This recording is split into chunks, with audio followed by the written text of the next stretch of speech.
sobre el retículo endoplásmico rugoso. Mencionábamos que la característica del retículo endoplásmico rugoso era precisamente que se veían esos puntitos en la superficie. Y bueno, lo que van a estar haciendo las proteínas es estar guiando a las secuencias de aminoácidos que se van a ir formando a través de esta estructura del ribosoma y que finalmente le van a estar agregando los complementos que se requieren para formar la proteína necesaria.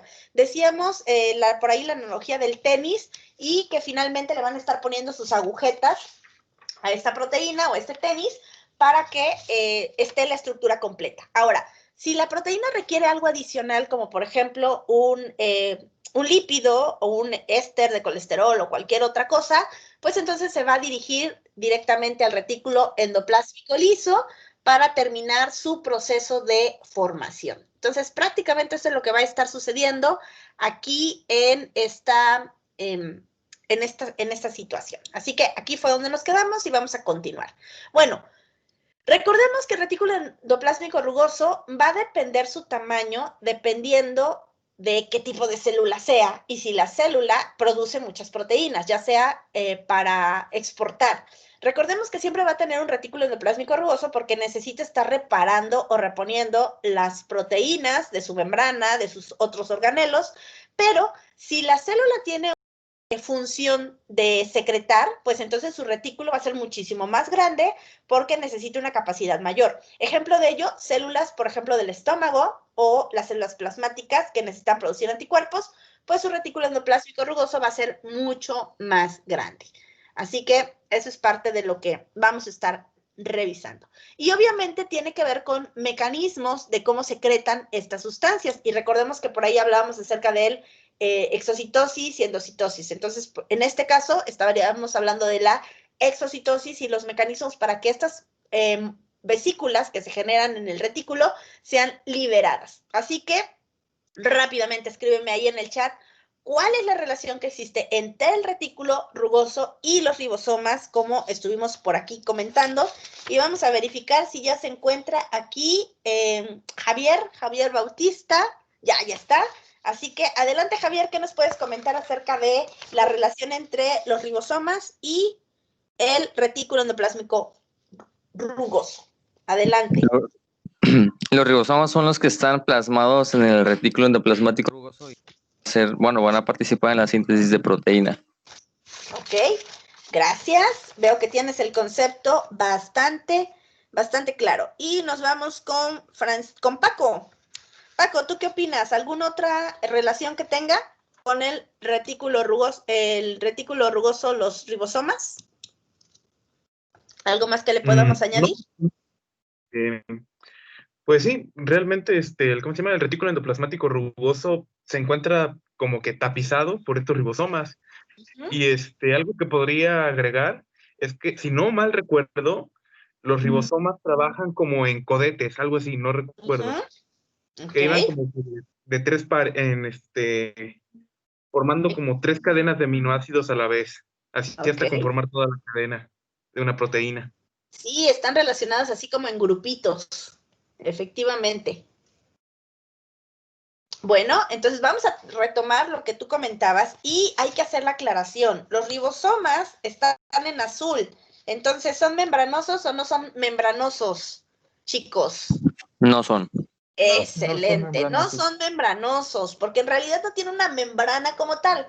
Lo que hacen es que tienen una película de su misma proteína que los protege y los separa del resto del medio. Entonces, ahí importante que identifiquemos que los ribosomas no son organelos membranosos, son de los otros. Ahora, van a abundar mucho en el citoplasma y cuando nosotros los observamos, las células, pues estas se van a ver con una afinidad a un colorante, que es el colorante basófilo, y entonces esto es lo que le va a dar esta característica cuando nosotros observamos, por ejemplo, los tejidos, ¿de acuerdo? Y principalmente vamos a ver que que las células pues van a estar ahí presentes dentro de ellas porque requieren de su función para poder producir las proteínas. Decíamos que en realidad son estructuras globulares electrodensas que contienen RNA y prácticamente se pueden organizar en grupos, por ahí nos lo comentaba Paco, y estos grupos, cuando se organizan en estas hileritas que veíamos en el dibujito, se le conoce como polirribosomas. Si bien pueden estar por separado, se pueden agregar en estos grupos y formar una molécula que se conoce como RNA mensajero. Recordemos que los ribosomas son como esos fragmentitos de RNA que van a estar ensamblando más adelante las proteínas. Por eso no tienen una membrana, porque no son un organelo como tal, sino que son moléculas, estructuras globales que van a estar viajando a lo largo del citoplasma. Importante, pueden estar solas, sueltas, o pueden estar adheridas al retículo endoplásmico rugoso. Cuando se adhieren es cuando van a estar generando esta función de producir la proteína. Y cuando no están adheridas, pues prácticamente van a hacer la función de transportarlo. La función principal es ser el organelo lector, es decir, van a leer ese RNA mensajero y van a generar sus órdenes produciendo la cadena necesaria de aminoácidos para generar una proteína. Por eso las vemos así como esa cadena de ensamblaje. Entonces, prácticamente va a ser la herramienta que va a requerir la célula para producir estas proteínas, para sintetizarlas. Sin ribosomas, pues no hay esa síntesis. Así que, importante los ribosomas.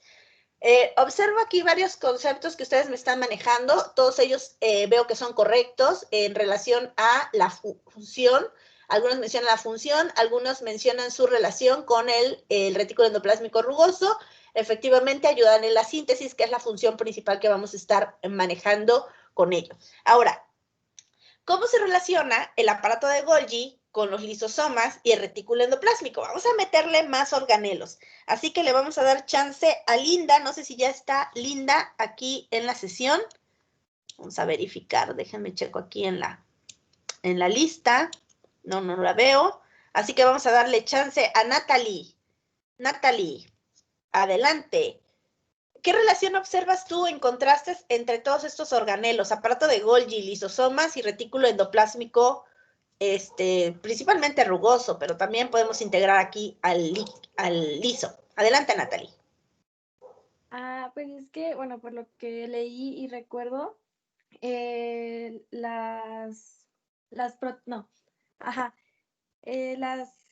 retículo endoplasmático rugoso va a tener como su continuación con el aparato de Golgi. Entonces, lo que secreta se va a ir hacia el aparato y pues los lisosomas son,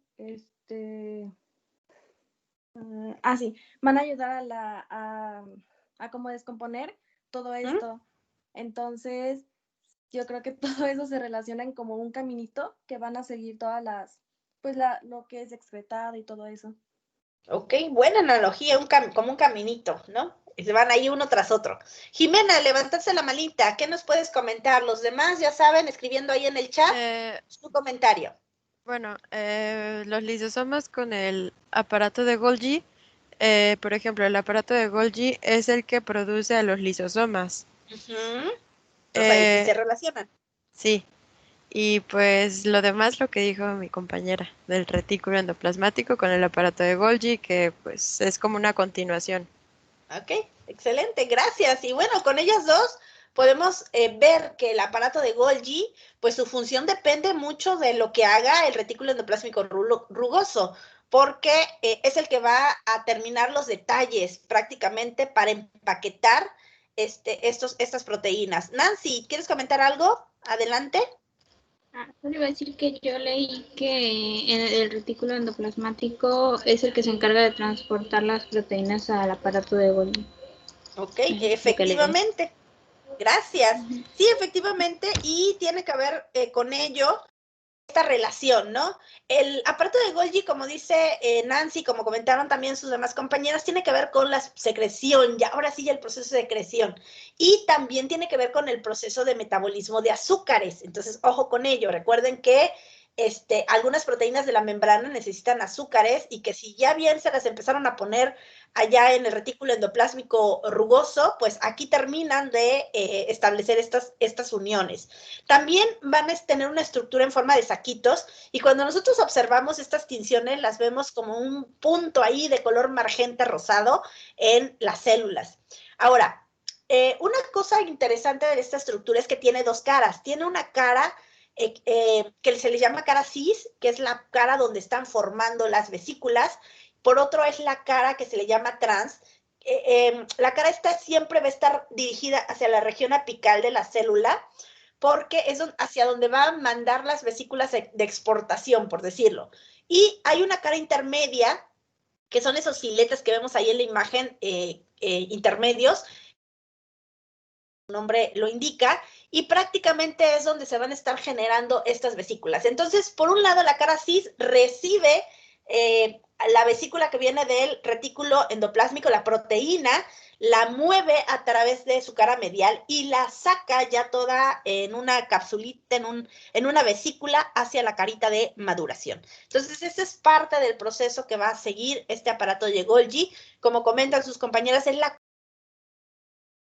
del retículo endoplásmico rugoso, porque es el encargado de modificar finalmente esas proteínas, seleccionarlas, cómo las van a organizar y finalmente transportarlas hacia el exterior. Ahora, recordemos que si regresamos a la analogía del tenis, en la fábrica se hacen muchos tipos de tenis. Tenis de deportistas, tenis para correr, tenis para salir a caminar. Entonces, ¿qué es lo que hace el aparato de Golgi? Separa, selecciona cuáles son y a dónde se van a ir cada uno. Y también va a seleccionar y los va a empaquetar en cajitas y luego los va a poner en cajitas más grandes para poder mandarlos en un camión. Entonces, eso es lo que hace prácticamente el aparato de Golgi en esta analogía. Empaqueta los tenis, los separa por grupos y los va generando, los va empaquetando ya sea en forma individual o en grupitos, ¿de acuerdo? Similares. Por ahí María tenía una pregunta. Adelante, María. Bueno, no es una pregunta, bueno, sí, es que había leído que mientras pasaban por el aparato de Golgi podrían sufrir como modificaciones, ¿no? Y que o era que se le agregaba o se eliminaba, creo que azúcares o algo así, recuerdo. Efectivamente. Sí, decíamos que en el retículo rugoso se le agregaban azúcar, pero si no es la función que necesita, pues el aparato de Golgi se la quita. Entonces, por eso se puede modificar todavía a este nivel, ¿no? ¿Qué es lo que vamos a recordar aquí? Pues recuerden que interviene el proceso de exocitosis. Entonces, aquí otra vez la clatrina tiene un papel importante, porque son las que van a estar recubriendo estas vesículas para que lo que va a salir no se pierda. Pueden ir transportando muchas cosas. Recuerden que cuando hablábamos acerca de la MEC, decíamos que la MEC salían las proteínas en fragmentitos. Hablábamos del procolágeno. Por ejemplo, lo que va a pasar aquí es que estas vesículas no selectivas, en este caso, que no tienen caltrina, pues engloban a estas procolágenos y las expulsan al exterior. Pero hay algunas que sí requieren que seleccionen qué es lo que van a sacar y entonces la clatrina es la proteína o la macromolécula que va a servir como separador de estas sustancias. Ahora, cuando nosotros observamos células que tienen mucha secreción, sobre todo de glucoproteínas, recuerden que aquí en el aparato de Golgi modifican a las azúcares, a las glucoproteínas, a los glúcidos. Entonces, estas células pues van a tener un aparato de Golgi muy grandote. ¿Por qué? Porque van a estar secretando constantemente este tipo de sustancias, sobre todo las glucoproteínas. Aquí, por ejemplo, estamos viendo unas células que son estas que parecen como una bolsita de color moradito que sobresalen entre todas ellas, que son células que se les llaman caliciformes y lo que secretan son glucoproteínas o glicoproteínas. Entonces, estas lo que hacen es secretar ese moquito hacia el exterior y las podemos encontrar en muchas partes del cuerpo, desde el intestino hasta la tráquea. Y prácticamente lo que vamos a ver en estas células, que son glándulas unicelulares, que producen una gran cantidad de estas sustancias glúcidas. Entonces, van a tener un aparato de Golgi y un retículo endoplásmico rugoso muy desarrollado, orientado hacia la porción apical para que puedan liberar estas sustancias. Entonces, es una aplicación que vamos a ver. Hablamos acerca de las caras y hablábamos también acerca de las funciones. ¿Qué funciones recuerdas acerca del aparato de Golgi? Ya hablamos del de empaquetamiento, pero pues resulta que tiene otras funciones adicionales. Por ahí rápidamente ya levantaron la manita, así que adelante. Adelante, Víctor. Como parte de sus funciones, yo también leí que era modificar las moléculas si necesitaban alguna reparación procedente de la anterior estructuración, y también las clasificaba y las envuelve para su transporte final. Efectivamente. Entonces, observen que hace muchas cosas, no solo empaqueta, las concentra, las separa, las modifica. Por ejemplo, hablamos de los hidratos de carbono, que es lo que más hace, las transporta, o sea, hace muchísimas cosas. Entonces, identificar muy bien sus caras, porque cada una de ellas va a permitir el avance de las funciones que van a estar presentando. Ahora, ¿qué pasa con las vesículas que forman? Pues van a ser de muchos tipos. Tenemos aquellas vesículas que se liberan hacia el exterior, pero también algunas de estas vesículas que forman tienen que ver con el aparato digestivo de la misma célula. Entonces van a formar no solo vesículas que se exportan fuera, sino también vesículas que tienen enzimas digestivas y o aquellas que están preformadas y que todavía no participan en la digestión, pero que lo pueden hacer una vez que son liberadas. Por ejemplo, hablábamos de las del páncreas, en donde pues producen enzimas, pero no son para que la célula digiera, sino para que funcionen hacia el exterior. O, por ejemplo, hablábamos de esa función de fagocitosis como una parte de las vesículas que también ahí se van a utilizar. Y pues se forman lisosomas secundarios cuando se unen a un fagosoma y entonces producen este proceso de digestión de sustancias que penetran. Hablamos también de las vesículas que se pueden formar a partir de ese fagosoma y lo que queda, que no se pudo digerir y entonces queda atrapado ahí. Principalmente esto sucede en los macrófagos, pero también hay otras células que también pueden producir cuerpos residuales y incluyen en su citoplasma algo que no pueden digerir. Y por otro lado, también las que se eliminan de la célula, como son las vesículas de lipofusina, que prácticamente son como el cuerpo residual de la digestión, es ese desecho que la célula va a liberar posteriormente ante la digestión. Y un punto importante entre estas vesículas que se forman en el aparato de Golgi es cuál es la diferencia entonces entre los lisosomas y los peroxisomas. Así que le vamos a dar chance a Eberto que nos diga cuáles son las diferencias que encontraste entre los lisosomas y los peroxisomas. Pues que los peroxisomas están solamente especializados en la degradación y los lisosomas a la hidrólisis o digestión celular. Ok, excelente. Los demás escribiendo ahí en el chat cuáles son las diferencias que encontraron. Y pues para eso necesitamos ver qué son los lisosomas y diferenciarlos de los peroxisomas. Así que vamos a empezar con los lisosomas y si ustedes observan, estos sí tienen membrana. Y deben de tener membrana porque lo que contienen los lisosomas es peligroso si se le llegara a liberar dentro de la célula. Entonces necesitan una cubierta que los proteja, no puede ser algo sencillito. Entonces sí tienen membrana, es una vesícula membranosa, por eso está en verde, y contiene enzimas hidrolíticas. Y prácticamente son las que van a permitir el proceso digestivo. Tenemos entre ellas sulfatasas, lipasas, fosfolipasas, prácticamente pueden destruir lo que sea que está dentro de la célula o incluso fuera, dependiendo de la función. También vamos a ver que hay algunas enzimas que son específicas dependiendo del sitio donde se encuentre o que el tipo de célula que sea. Por ejemplo, en el caso de la fosfatasa ácida, no todas las células van a tener esta enzima, solo algunas células específicas para una función en particular. O, por ejemplo, la cerebrosidasa, que no la vamos a encontrar tampoco en cualquier célula, la vamos a encontrar en algunas células muy particulares. Y la característica de estos lisosomas es la formación de esa vesícula y van a formar lisosomas primarios y secundarios. Los primarios son aquellos en los que todavía no hay una acción digestiva y los secundarios son cuando ya se unen con el componente que van a digerir. Entonces, podríamos decir que las enzimas se vuelven activas dentro de la célula, ¿de acuerdo? Ahora, vamos a poner un ejemplo de qué sucede cuando no funcionan bien estas enzimas. Vamos a poner el ejemplo de esta enfermedad que se llama enfermedad de Gaucher. Resulta que los macrófagos, algunos de ellos producen la glucocerebrosidasa, pero si hay alguna alteración genética que no permita la producción adecuada, esta es deficiente o no produce, entonces se va a producir esta enfermedad conocida como enfermedad de Gaucher. Se ha visto que la raza judía presenta una mayor tasa de presentación de esta alteración.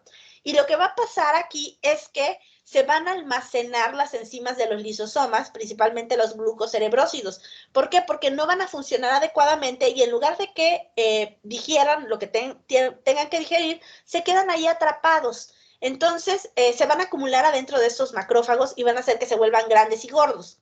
Cuando se acumulan, por ejemplo, desde la niñez, esta enfermedad es más grave porque prácticamente los niños acumulan tanta enzima que no se producen las funciones adecuadas de estos macrófagos y entonces los niños pueden llegar a morir en los primeros años de vida. Si la deficiencia no es tan intensa, por ejemplo, ausencia total, que es en el caso de la infantil, si es una como intermedia, pues pueden llegar a generar una enfermedad ya en la adolescencia. Y entonces les van a generar dolores, episodios de fiebre, todo esto por descompensación de la acumulación de esa sustancia dentro de los macrófagos. Si, por ejemplo, la deficiencia no es tan grave, pues pueden llegar a vivir como adultos y en ocasiones ni siquiera se enteran de que tuvieron este problema y con algunos cuidados especiales, pues pueden sobrevivir bastante tiempo porque la deficiencia no es tan intensa. Entonces, aquí podemos ver una aplicación en donde los lisosomas pues no funcionan sus enzimas y entonces se quedan atrapadas ahí. ¿Qué pasa con los peroxisomas? También son membranosos porque también su contenido es peligroso. Ellos contienen enzimas oxidativas y prácticamente hay un montón de proteínas que funcionan gracias a que se desdoblan gracias a los peroxisomas y prácticamente van a estar en todos estos procesos que tienen que ver con el catabolismo proteico, el catabolismo de ácidos grasos, van a interactuar con otras moléculas como son la acetilcoenzima A, que seguramente ustedes han escuchado en algún lugar, sobre todo cuando hablaban de cuestiones de bioquímica. Esta es una de las enzimas o coenzimas catalíticas más importantes dentro de nuestros procesos biológicos, así que prácticamente está relacionada con ella y cuando hay un defecto, pues obviamente va a dar como resultado alteraciones metabólicas en varias situaciones. Aquí, por ejemplo, en esta imagen estamos viendo cómo se relaciona con algunos procesos, como por ejemplo la oxidación de lípidos, la detoxificación de algunos xenobiótidos, por ejemplo el etanol, en el caso del hígado, biosíntesis de isoprenoles, que son de los más importantes, que es el colesterol, una de la biosíntesis, plasmisógenos, aminoácidos, polinaminas, prácticamente están en todo. Entonces, esos peroxisomas contienen esas enzimas que van a estar trabajando en estos procesos oxidativos normales del metabolismo de la célula. Ahora, ¿qué sucede cuando estas sustancias tienen problemas o su producción es muy baja o no las producimos? Estas son alteraciones también genéticas y aquí podemos ver un ejemplo de ellos, que es el síndrome de Zellweger. Ahí lo que sucede, en el caso muy particular de las células del sistema nervioso, estamos hablando de las células de Schwann, no producen las enzimas necesarias para el metabolismo de los isoprenoides, del colesterol. Y resulta que el colesterol es uno de los ingredientes principales para formar la vaina de mielina que va a proteger a los axones nerviosos. Si estos no se producen, pues entonces la formación de todo lo que tiene que ver con el sistema nervioso se va a ver afectado. Lo que vemos en estas imágenes son el aspecto de los niños que presentan este síndrome. Vean cómo sus ojitos están muy separados, la cabecita tiene esa forma como triangular y a esto se le conoce como hipertelorismo. También va a haber una hipoplasia y displasias generalizadas porque no hay ese movimiento de las células a través de ahora sí, del organismo y por esa deficiencias principalmente de la producción del colesterol, porque no hay las enzimas que produzcan esa función. ¿Qué va a pasar clínicamente? Pues vamos a ver que tienen los párpados, vean la imagen del bebé de abajo, los párpados están edematizados, se ven así como hinchados. Si observamos sus ojitos, vamos a ver que presentan nistagmo, porque al no haber una buena vaina de mielina, pues la comunicación entre estos axones pues es inadecuado, entonces se ven esos movimientos ahí. Puede haber retraso mental, ictericia o las características muy propias de la cara que vemos en la parte de arriba, en la imagen de arriba, donde hay una mandíbula pequeña que se llama micrognatia. El paladar en ocasiones puede estar dividido, pueden ser unos orificios nasales invertidos, en lugar de que se vean hacia abajo, se abren hacia arriba. Y la mandíbula, si ustedes observan, se ve muy chiquita, es como un piquito en relación al tamaño de su cabeza, tanto en la imagen superior como en la inferior. Y esto todo es causado porque pues no hay las suficientes enzimas oxidativas para llevar a cabo los procesos metabólicos, principalmente ácidos grasos. Ahora vamos a ver qué pasa con la mitocondria. Y aquí aparece algo muy particular, que es el DNA mitocondrial. No sé si habían escuchado hablar de ello o qué saben acerca de ello. Así que le vamos a dar chance a Teresa. Creo que ya se encuentra por ahí en la sesión. Déjenme checamos. Sí, ¿ya estás? ¿Qué nos puedes platicar acerca de este concepto de DNA mitocondrial? Porque ahora vamos a hablar acerca de la mitocondria. ¿Qué encontraste? Pues que es el material genético de las mitocondrias. Entonces, ¿es diferente que el que encontramos en el núcleo? ¿O es el mismo?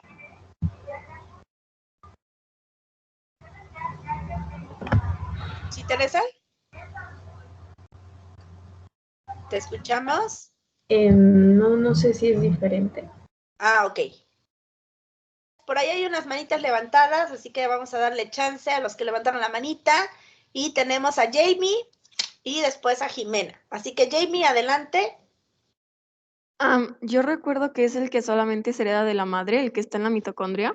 Ajá. Y pues es el que está en la mitocondria y ya. Ok, entonces ¿no tiene relación con el que está en el núcleo? Pues yo creo que sí, pero en el núcleo pues hay de los dos A de padre y madre, ¿no? Ajá, entonces si me estás diciendo que este solo es de la mamá, Ajá. ¿tendrá relación con el del núcleo? Sí. ¿Segura? Ok, vamos a verlo, ¿sale?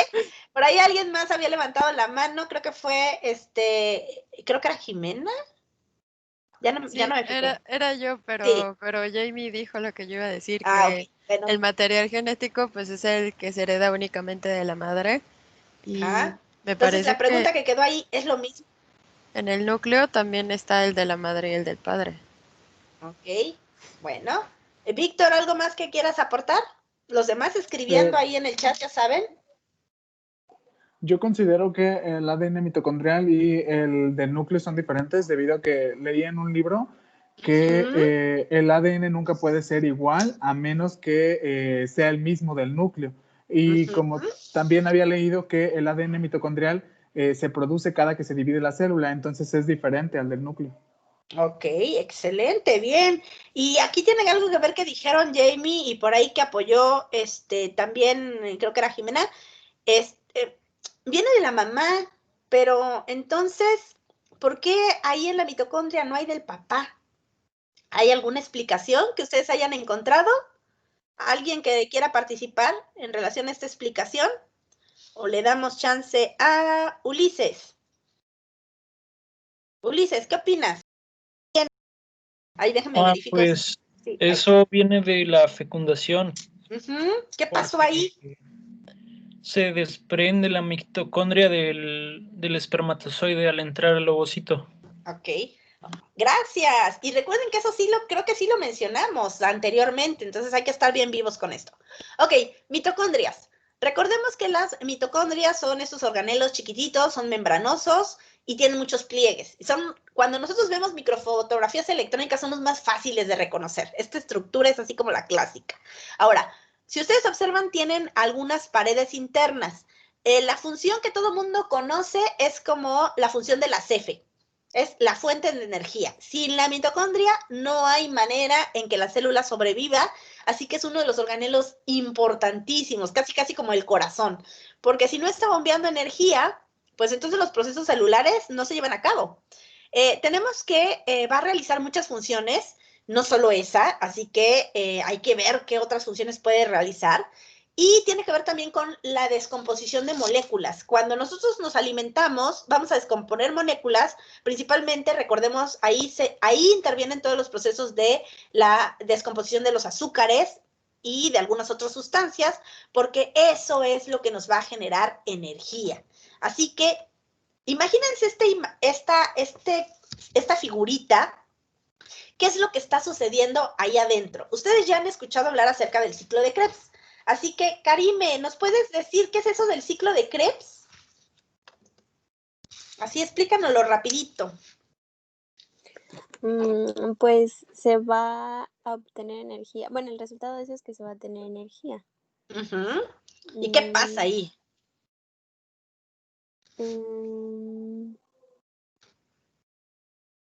Ay, es que en este momento no me acuerdo cómo empieza. Ok, ¿te acuerdas de algunos elementos importantes del ciclo de Krebs? Sí, el acetil-CoA. Ajá.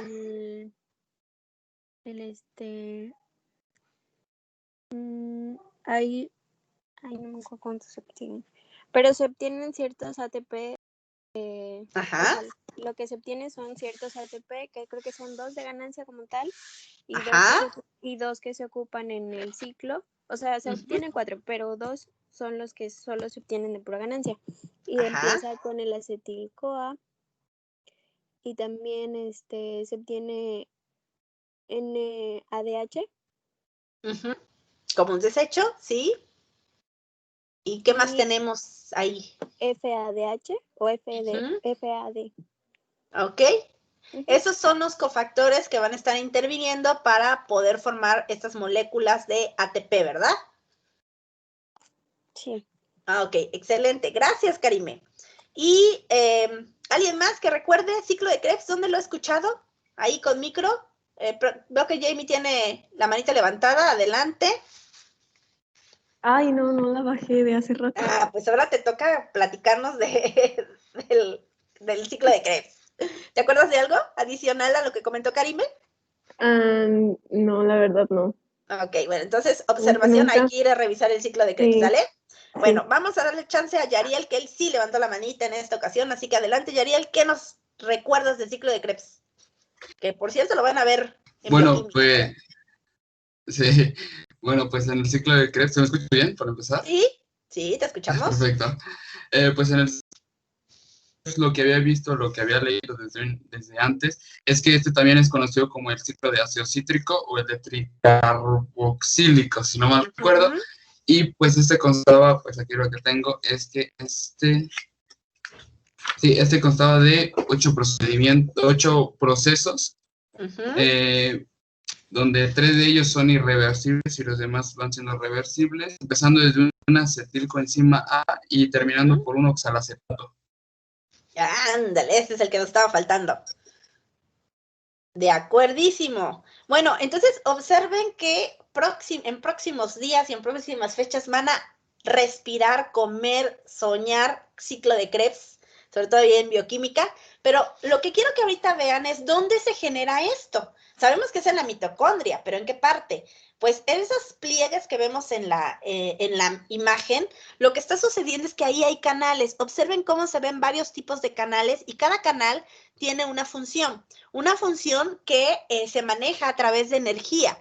Por ejemplo, podemos ver que se requiere de un complejo de deshidrogenasa que inicia desde la membrana externa. Necesitan también un complejo de ubiquina que va a estar interactuando para utilizar los complejos de citocromo, que también tienen una función ahí oxidativa.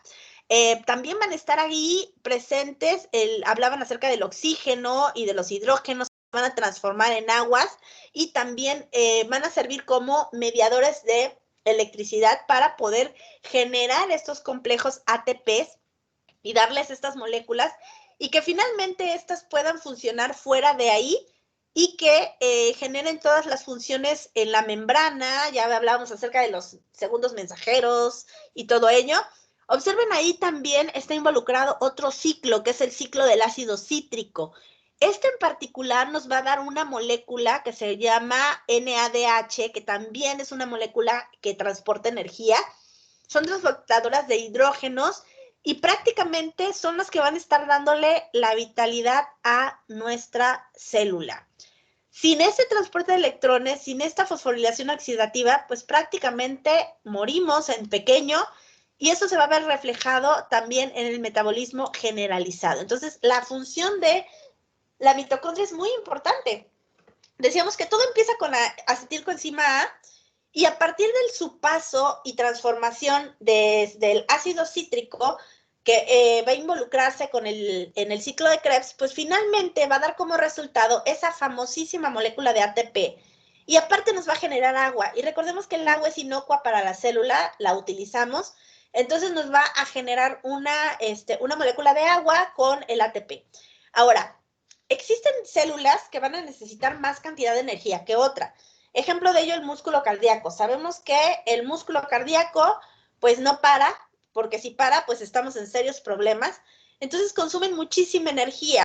Vamos a ver que estos organelos en las células cardíacas son muy importantes y muy abundantes. Entonces, la cantidad de mitocondrias dentro de la célula va a depender de la función energética que esta célula lleve. No es lo mismo una célula cardíaca, por ejemplo, pongamos la célula más tranquila, una célula epitelial. Entonces, si bien tiene procesos metabólicos básicos, pues no va a necesitar tanta energía para llevarlos a cabo como, por ejemplo, un miocito del corazón, ¿no? Entonces, importante tomar en cuenta esto. ¿Qué es lo que va a pasar en esta superficie? Pues que la glucosa se va a convertir en los famosos piruvatos, nos va a dar al final 2 piruvatos por ahí, y todo esto va a generarse sobre la superficie de la mitocondria. Y esto nos permite también generar diferentes vías metabólicas para entregar energía al organismo.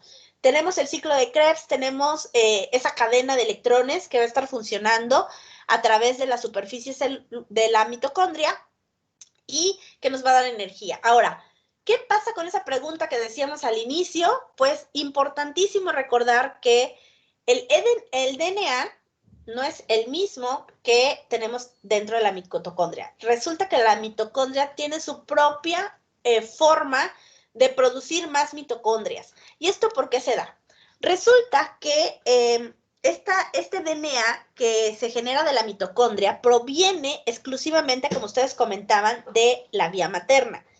Resulta que cuando hay la fecundación, el espermatozoide lo único que aporta es el del DNA, pero no hay citoplasma ahí con organelos, porque recordemos que las mitocondrias lo que hacen es organizarse en una estructura en el cuellito del espermatozoide, y lo único que va a entrar va a ser la cabeza.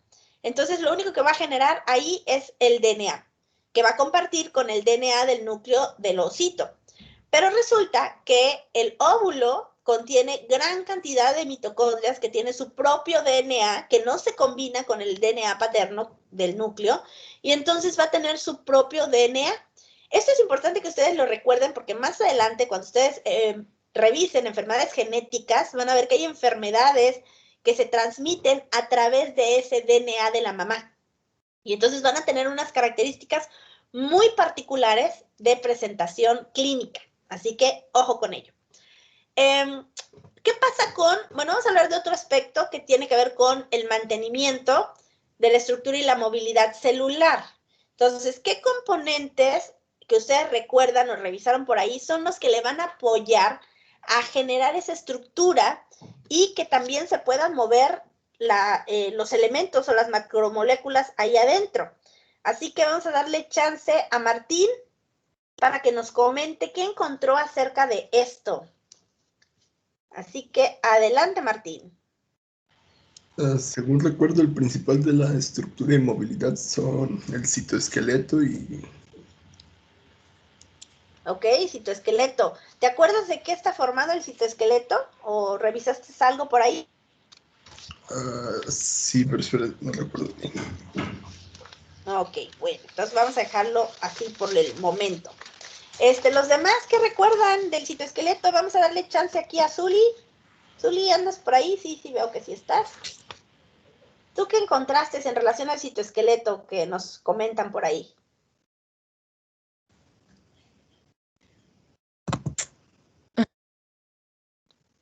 Adelante, Zuli. No te escuchamos. No sé si es problema con tu micro. Creo que ya. Ya, ahora sí. Gracias. Pues solamente recuerdo que, pues, como ahí se facilita la movilidad celular usando estructuras como cilios y flagelos. Ok, entonces sí, efectivamente van a estar formando algunas estructuras importantes como efectivamente cilios, flagelos, y estos son los que se encuentran en la parte externa, pero aquí nos dice que también esos serían los de la parte de la movilidad, pero ¿cómo apoyan en la estructura interna? ¿Recuerdas alguna molécula importante por ahí? No recuerdo, la verdad. Ok. Bueno, vamos a darle chance por ahí a Jimena. Creo que ya la bajó. Y después a Víctor. Si nos pueden comentar. Pues lo que le da como la estructura son los microtúbulos, microfilamentos, filamentos intermedios. Efectivamente. Y bueno, con eso prácticamente podemos continuar. Víctor, no sé si quieres agregar algún otro que tú recuerdes. Pues en realidad son esos tres y su estructura molecular son prácticamente filamentos proteicos. Ok, ¿recuerdas algún tipo de proteína que lo conforme? No.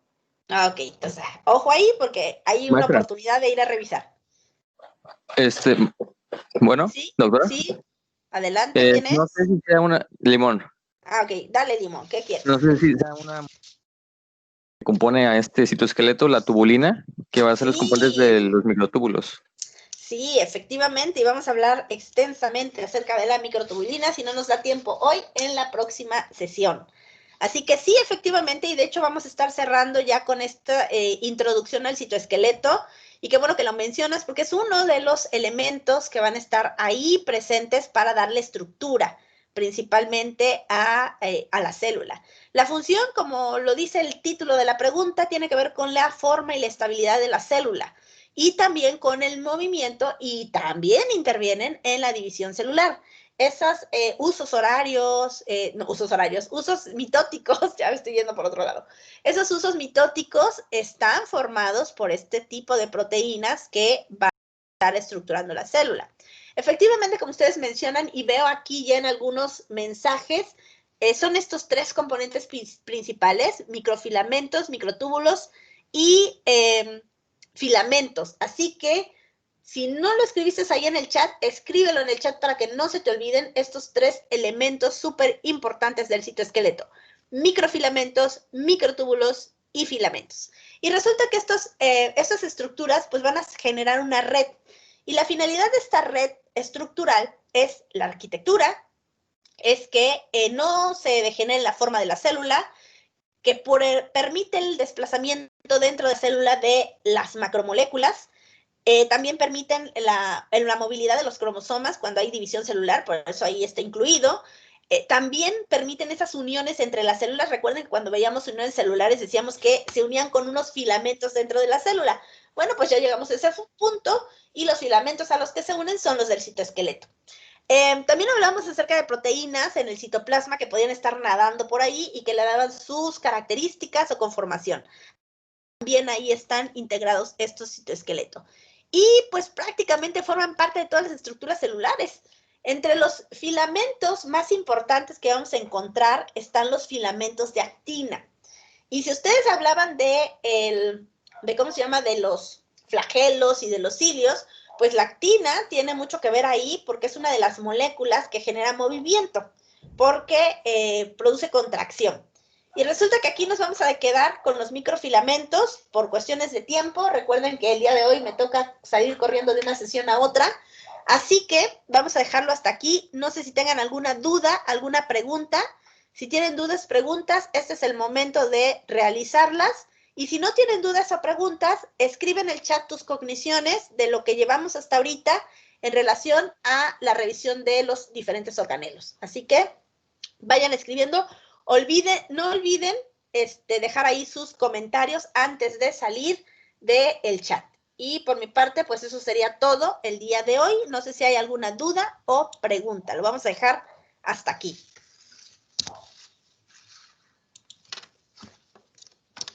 Doctora. Sí, adelante. Estaba buscando